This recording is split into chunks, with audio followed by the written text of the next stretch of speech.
Okay, so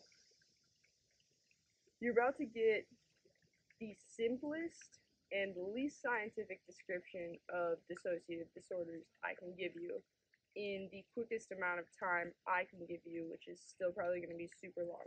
Okay, you ready? So, multiple personality disorder is what DID used to be called. DID is dissociative identity disorder, and essentially what it means is that at a very young age, before the personality was able to solidify, because our personalities don't really solidify as children until about 6, 7, maybe 5, maybe 8, depends, but 6 or 7.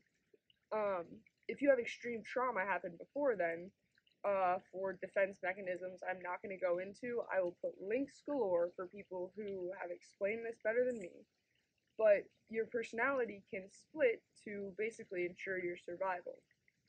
Um, Now, dissociative identity disorder is what's probably the most well known, and it has completely distinct personalities who have complete amnesia between themselves. So let's say, one alter, so like me, and I'm Bryce right now, I'm like cooking dinner, and then I go down to sit and eat dinner, and then Jason switches in, and he has no memory of who cooked dinner, why there's dinner in front of him, and he's just like, all right, well, I guess it's dinner time. That's a very simple and not entirely correct, but basically correct description of DID.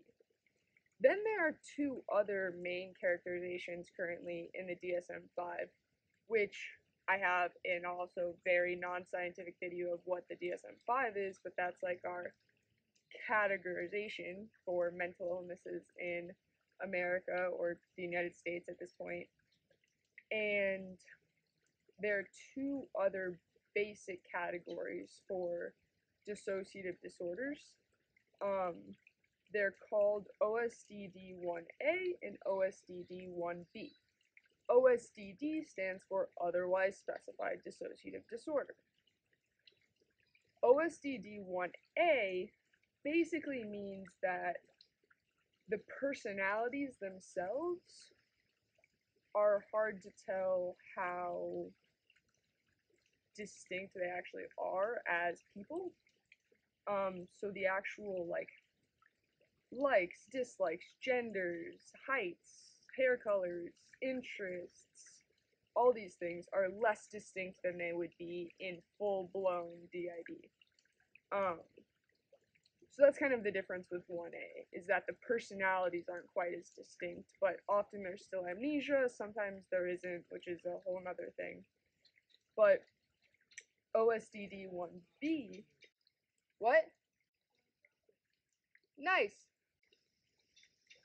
We're looking for shark's teeth, so deal with that. But I'm also making a video at the same time, because I love you.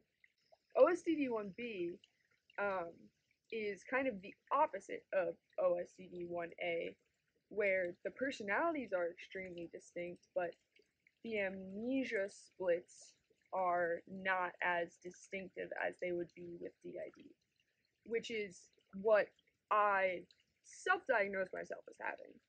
Let's be clear, I'm self-diagnosed. I'm not officially diagnosed with a dissociative disorder, and that'll be a different video because it's totally fine that I did that.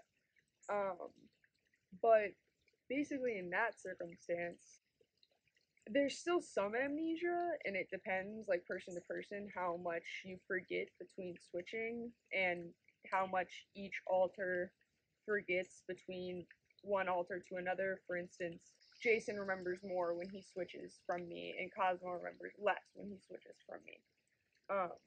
But either way, we don't have complete amnesia.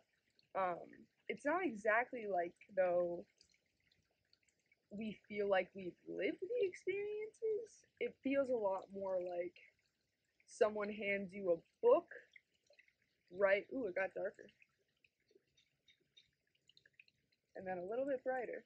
Anyway, it's kind of like someone hands you a book of what your body just did, but you don't have to read the book. You also just know what happened. Like immediately, you're like, oh, all of that happened, but I didn't really do it.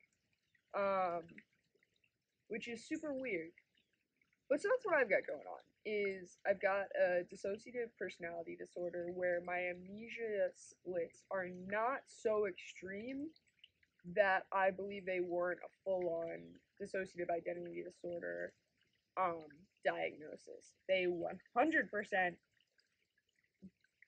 qualify for a dissociative disorder, ooh, a butterfly, diagnosis in general, and 1B is certainly what describes me because my personality is super distinct. My amnesia kind of differs from personality to personality, and eventually I'll talk about the benefits of that, the pros, cons, what makes OSDD 1B easier to have and harder to have than just straight up DID, or at least my perspective on that. But that is it right now. I think I did that kind of fast. And that's just to give you an idea of what this all is. So when Jason introduces himself, when I talk about other things DID related, you at least have something from me and my perspective of what dissociative disorders are. That being said, there'll be a lot of links in the description and some cards along the way. I'm putting them up right now. Maybe they'll be under this finger. I'm not sure. Who cares? For other videos that are more informed and backed up and detailed and blah blah blah, but that's not me. I'm more of a rambler about personal experience than I am a here's 17 scientific studies and what the entire world thinks. I tell you what I think, and you can take that for what it is, which is kind of bullshit, and also, in another way, the most truth I think you can really find in the world. So, like, what's better than personal experience? Couldn't tell you. Anyway, what is DID? What is OSDD 1A? What is OSDD 1B? There you go. Basic descriptions. Questions? Leave them in the comments. Subscribe? Don't subscribe. I don't care. Now I gotta go look for Shark's Teeth because it's really, really, really pretty here, and I love you so much that I postponed getting into this beautiful creek to inform you. And by inform, I mean tell you a story about what happens in my brain. Okay, I love you more than life itself, and Jason loves you less than I do, but a lot. I love you. And I love God, and you're God. Don't forget that. I almost forgot that. You're God, I'm God, we're God. You're me, I'm you. That's always the most important point.